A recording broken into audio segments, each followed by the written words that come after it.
过来开会也能遇到熟人。你就是季总那个伪装女友吧？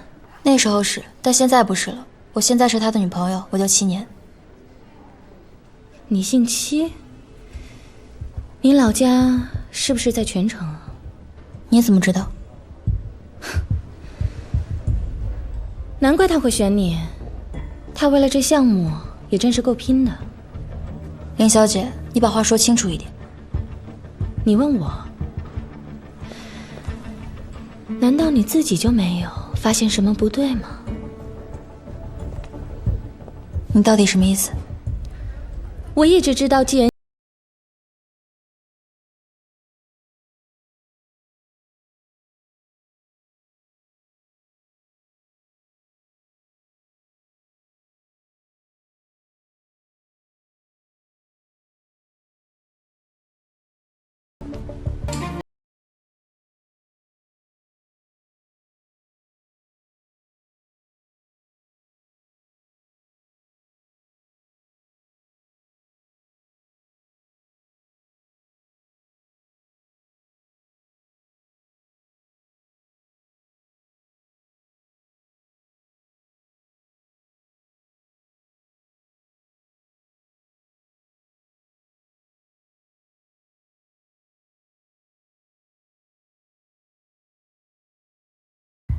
难道坚信其实对我并非一无所知？